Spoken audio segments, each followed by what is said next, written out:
NIAIS کے جو kindly stage پہ ہیں جو ہمارے چیف گیسٹ ہیں. جی سر.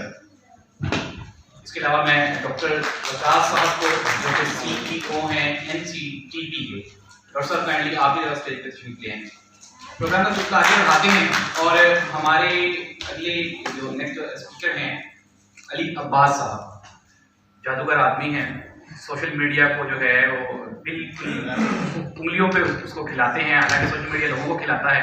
تو میں ریکویسٹ کرتا ہوں علی عباس صاحب سے کہ وہ آئیں اور کائنڈلی ذرا ہمیں سوشل میڈیا کی جو اہمیت ہے اس کے بارے میں کائنڈلی ذرا ہمیں بتائیں. Sir please.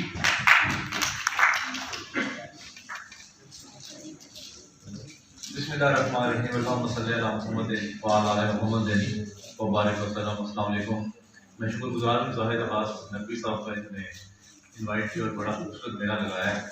آنے سے پہلے میں نے سلمان عامر صاحب کو کال کی اور میں نے کہا کہ ہاں میں نے کیا بات کرنی ہے کچھ بتائیں. تو میں نے کہا کہ آپ کا ایک لیکچر پڑا ہوا ہے وہ یوٹیوب پہ دیکھ رہا تھا میں، جس میں انہوں نے بڑی خوبصورت بات کی ہے کہ ریلیونٹ اور ارریلیونٹ انہوں نے بڑا اچھا فرق بیان کیا ہے. اور اب مسئلہ یہ ہے اس سیشن میں کہ اسپیکر بہت زیادہ ہیں اور مقابلہ سخت ہے، لیکن گھبرانا نہیں آپ نے، کیونکہ مجھ سے بہت زیادہ اسپیکر یہاں پہ مجھ سے زیادہ نالجبل لوگ موجود ہیں. میں مثلاً زیادہ سلمان عابد صاحب، سمیرہ موجود ہیں یہاں پہ، حامد سعید صاحب بھی مجھے نظر آ رہے ہیں. اسحاق رانا صاحب کی بھی میرے خیال سے انہوں نے ابھی تقریر کرنی ہے. تو میں یہ چاہوں گا کہ میں اپنا ٹائم جو ہے وہ والنٹیرلی جو ہے وہ ان کو دوں تاکہ آپ ان سے زیادہ مستفید ہو سکیں. آپ کے وقت کا بہت بہت شکریہ. السلام علیکم جی. دیکھیں میرا خیال ہے کہ جو آج کی سب سے اہم بات تھی اس پہ آپ نے کم تالیاں بجائی. آج کون ہے جو اپنا وقت کسی اور کو دیتا ہے؟ یہ جو ہم دوسروں کے اگر ہمارے دس لوگ تو ہم سانس بھی کھینچ لیں. تو ایسے دور میں جب لوگ اتنا اس کا شکار ہوتے ہیں، اس میں کوئی اتنے بڑے پر کا مظاہرہ کریں، وہ کہہ کہ میں اپنا وقت کسی اور کو دیتا ہوں، تو یہ بہت بڑی بات ہے. میں اس لیے آگے کھڑا ہو گیا یہاں پہ کہ چونکہ جو کمپیئر تھا وہ کہیں باہر چلا گیا. وہ ایک انسپیکشن ہو رہی تھی اسکول میں، تو پہلے سے بچوں کو تیار کیا ہوا تھا کہ اگر وہ پوچھے انسپیکٹر کہ ہمیں کس نے پیدا کیا تو تم نے کہنا کہ اللہ نے. وہ یہ پوچھے تو آپ نے یہ. وہ جس دن انسپیکشن ہوئی تو وہ جس بچے انہوں نے کہا کہ ہمیں کس نے پیدا کیا ہے، جس نے جواب دینا تھا کہ اللہ نے، وہ چھٹی پہ تھا. سارے خاموش ہو گئے. پھر اس نے کہا ہمیں کس نے پیدا کیا ہے، تو سردار جی کھڑا ہو کے کہتا کہ جی جن کو اللہ نے پیدا کیا تھا جو چھٹی پہ. تو ابھی ظاہر صاحب آ جاتے ہیں تو آتے ہیں تو پھر وہ اپنا جو ہے وہ سنبھال لیں گے. اس دوران میں نے کہا میں آپ کو بور نہ ہونے دوں. ہاں میں ڈاکٹر تنویر رہ گئے ہیں، PhD ہیں، بہت بڑے اسکالر ہیں اور پڑھاتے ہیں انجینئرنگ یونیورسٹی میں. اس کے بعد پھر سلمان بھائی کی باری ہے اور عہدے بعد چونکہ میں نے چیف گیسٹ رکھے ہیں تو پھر جی میں کہانی جی ماڑا جی ابا رکھے ہوتے نا اسی طرح ایک چیف گیسٹ رکھے ہوتے وہ غریب سارے بھی سن رہے ہوتے ہیں. آخر سے جب وہ بولنے لگتا ہے تو پتہ چلتا ہے کہ بندہ آگے کہتا ہے بھائی چھیتی کرو اسی دری چکنی ہے. تو یہ کہ مجھے امید ہے کہ ایسا نہیں ہوگا. آپ لوگوں نے صافی بننا ہے اور اس کے بہت سارے لوازمات ہیں. ایک بندہ کہتا کہ یار میں سوچ رہا ہوں کہ صحیح بھینس کا دودھ ہو، اس میں جناب خالص کے گڑ پڑا ہو اور پھر انہوں نے خالص وڈے والے چول کرنا دے پے ہوں تے او پھر پکے تے او پھر جب پک جائے تے پھر گرم گرم میرے کو آئے تے پھر میں کھاواں. تو بندے نے پوچھا تیرے پاس کیا ہے؟ کہتا بس انگل ہی نہیں کھانا. تو میرے پاس ابھی زاہد ہے، زاہد صاحب تنویر صاحب کو میں نے آپ کے بیان اور اس کے بعد سلمان بھائی ہیں اور پھر اس کے بعد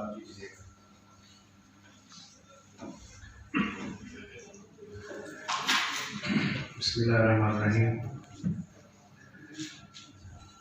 سیف الدین صاحب کا ایک شعر ہے کہ انداز بیاں رنگ بدل دیتا ہے، ورنہ دنیا میں کوئی بات نئی بات نہیں. صحافت اپنے اندر مختلف جہتیں رکھتا ہے. میڈیا کے سیکشن میں بڑی ورائٹی ہے.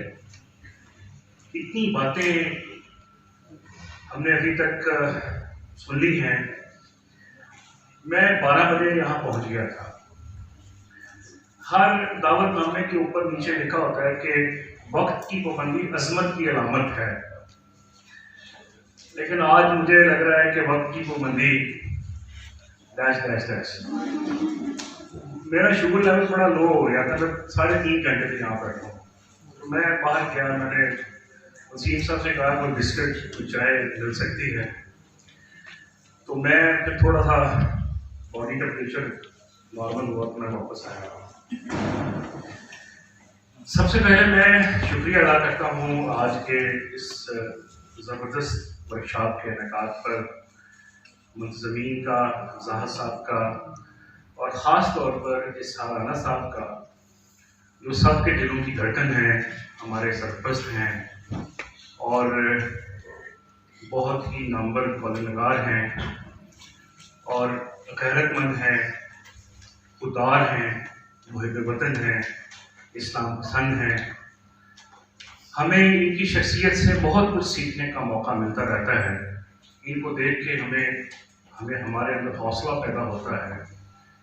ایک سچائی کی اپنی طاقت ہوتی ہے اور اللہ تعالیٰ نے یہ طاقت اظہار کی، قوت اظہار کی، قوت گویائی کی، لکھنے کی، یہ اظہار رانا صاحب کے اندر پیدا کی ہے. اللہ تعالیٰ ان کو سلامت رکھے، آباد رکھے، خوش رکھے. مجھے انہوں نے کہا تھا کہ آپ کس موضوع پہ بات کریں گے، تو میں نے کہا چونکہ میری جو پی ایچ ڈی ہے وہ کمپیریٹیو ریلیجنس ہے، تو صحافت کی اس دشت میں 96 سے ہوں. آغاز میں نے رپورٹنگ سے کیا تھا پنجاب یونیورسٹی سے ماسٹر کرنے کے بعد. ایک ایوننگ کا اخبار تھا رانا صاحب آپ کا ہی ادارے کا اخبار تھا تصویر پاکستان. تو میں وہاں گیا انٹرویو کے لیے. تو قریشی صاحب ہوتے تھے، اللہ جنت نصیب کرے، بہت ہو گئے ہیں. تو کہنے لگے کہ آپ کے پاس تو ایکسپیرینس ہے ہی، آپ کو ہم ٹریننگ رپورٹر رکھیں گے اور کوئی تنخواہ وغیرہ نہیں دیں گے.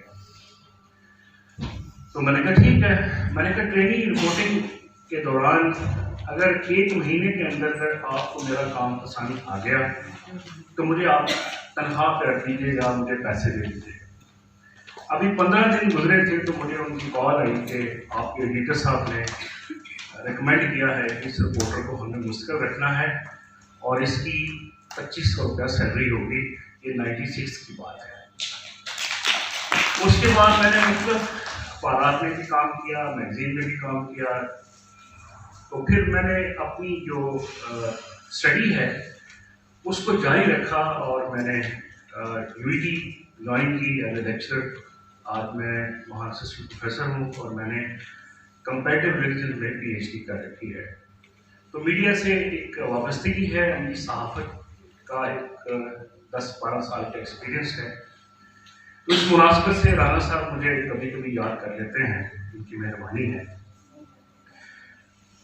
صحافت بہت مقدس ایک شعبہ ہے اور پیشہ ہے. یہ قوموں کو مہذب بناتا ہے، ثقافتوں کو ملاتا ہے، رشتوں کو جوڑتا ہے، تاریکیوں کو اجالوں میں بدلتا ہے اور جہالتوں میں علم کی روشنی بکھیرتا ہے. ابھی یہاں باتیں ہو رہی تھیں کہ کوئی MSc کر رہا ہے، کوئی BS آنر کر رہا ہے.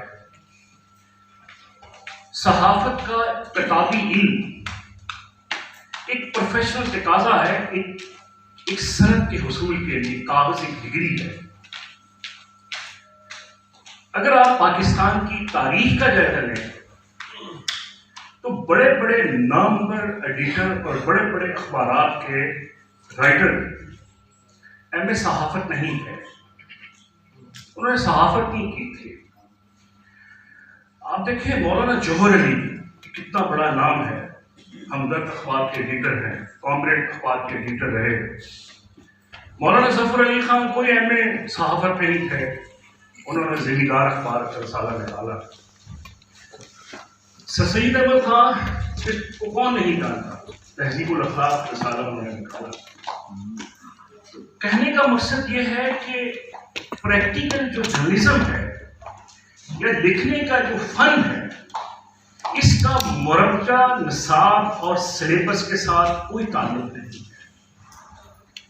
سب چیزیں آپ کے مطالعے کے اوپر منحصر ہیں، آپ کے معلومات کے ذخیرے کے اوپر منحصر ہیں، آپ کی وکیبلری کے اندر چھپی ہوئی ہیں، آپ کی موٹیویشن کے اندر چھپی ہوئی ہیں. ایک قوت متحرکہ ہے جو آپ کو بولنے کا سلیقہ بتاتی ہے، اظہار کی قوت پیدا کرتی ہے، لکھنے کا فن سکھاتی ہے. انہوں نے کوئی ٹریننگ ورکشاپ، کسی ٹریننگ ورکشاپ نہیں ہوتی تھی اس زمانے میں. چلو وہ تو بہت پاکستان کی قبل پاکستان بننے سے پہلے کی باتیں آپ شخصیات کی میں نام دے رہا ہوں. پاکستان بننے کے بعد جو بڑے نامور صحافی ہیں، میں ان میں نذیر ناجی صاحب کا نام لوں گا، بہت بڑے کالم نگار ہیں. وہ کوئی اتنے زیادہ سنت یافتہ نہیں ہیں، میری معلومات اگر غلط ہے تو مجھے اصلاح کر دیں. وہ میٹرک ہیں، میٹرک پاس ہیں. کیا وجہ ہے کہ ان کے اندر وہ جو لکھنے کا فن اور ہنر ہے وہ کہاں سے انہوں نے سیکھا ہے؟ لکھنے والے کا مشاہدہ، اس کی آنکھ، اس کی قوت متحرکہ اس قدر حساس ہونی چاہیے. اور وہ حساس کب ہوتی ہے؟ جب آپ اپنے ایک فطری انسانی جذبوں کی بنیاد پہ چیزوں کا انالیسس کرتے ہیں. آپ کے اندر انسانیت کی محبت چھپی ہوئی ہے، آپ کے اندر وطن کی محبت چھپی ہوئی ہے، آپ ایک نظریے کے مالک ہیں، آپ ایک فکر کے ترجمان ہیں. جب ان جذبوں کی بنیاد پہ آپ اظہار کریں گے تو گاڈ گفٹڈ چیز ہے اظہار کرنا، لکھنا اور بولنا. اس طرح کی ورکشاپ کا انعقاد اس لیے بھی آج کل ضروری ہے. مجھے ٹی وی چینل پہ جانے کا اتفاق ہوا، وہاں ایک پروڈیوسر نے اپنی ایک رپورٹر سے کہا کہ سر سید احمد خان کی برسی آ رہی ہے تو آپ اس کا پیکٹ بنا لیں، پروفائل دیکھیں تو شام تک وہ سارا ڈاٹا اکٹھا کریں. تو وہ کہنے لگی کوئی بات نہیں، فکر نہ کریں، سر سید احمد خان کا میرے پاس موبائل نمبر ہے، میں شام کو ان سے بات کروں. ہمارے نئے جو جرنلزم میں دوست آئے ہیں ان کو یہ نہیں پتا کہ کون زندہ ہے اور کون مر گیا ہے. اور اوور کانفیڈنس، خبر کا انٹرو بنانا نہیں آتا، ایمپل میس کمیونیکیشن. بعض دیکھیں آپ کا مزاج جرنلزم کا نہیں ہے، آپ جتنی مرضی ڈگریاں لے لیں آپ جرنلزم میں کامیاب نہیں ہو سکتے. یہ فیلنگز ہیں، یہ احساسات ہیں، یہ مشاہدات ہیں، یہ قوت متحرکہ ہے. آپ کی ایک اندر موٹیویشن، ایک انسان چھپا ہوا ہے جو آپ کو بے چین رکھتا ہے، مضطرب رکھتا ہے. جب تک یہ کیفیت آپ اپنے اندر پیدا نہیں کریں گے آپ نہ اچھا بول سکتے ہیں، نہ اچھا لکھ سکتے ہیں. تو یہ چیزیں ٹھیک ہے اور ساری باتوں کا اگر نچوڑ ہم نکالیں کہ یہ کیسے ممکن ہے، اس کا تعلق کتاب دوستی کے ساتھ ہے، اس کا تعلق مطالعے کے ساتھ ہے. بدقسمتی سے سوشل میڈیا کے بڑھتے ہوئے استعمال کے نتیجے میں جو سب سے زیادہ جو رویہ ویک ہوا ہے، جو روش ہماری ختم ہوتی جا رہی ہے، وہ کتاب سے عدم رشتہ کی ہے اور کتاب دوستی ختم ہوتی جا رہی ہے. ہم شارٹ کٹ کی تلاش میں ہیں، ہم گوگل پہ سرچ کرتے ہیں، ہمیں پکی کھیر مل جائے، ہمیں پڑھنا نہ پڑے. یہ بہت ایک خوفناک رجحان ہے.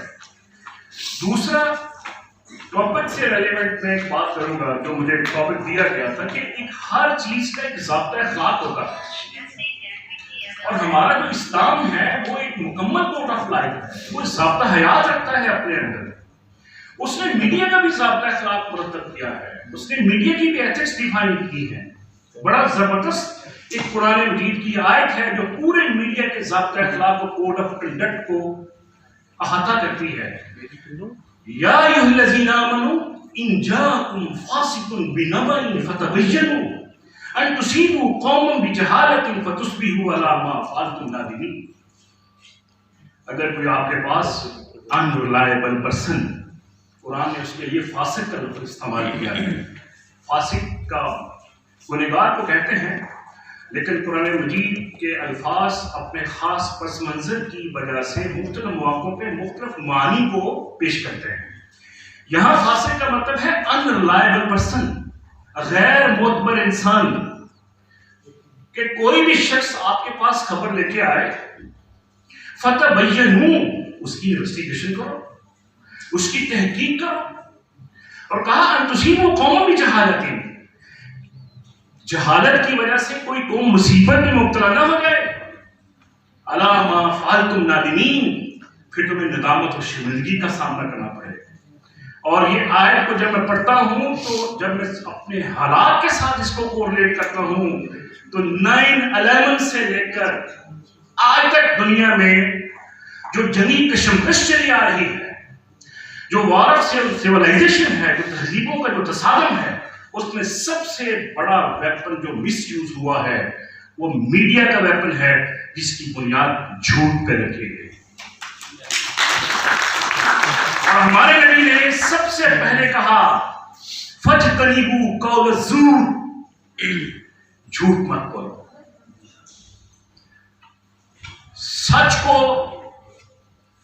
سچ ہمیشہ پرویل کرتا ہے، سچ کی طاقت کو کبھی آنچ نہیں آتی. لہذا قرآن کا فطری قانون، اس سے بغاوت اور سرکشی کے نتیجے میں دنیا میں آج تصادم برپا ہے.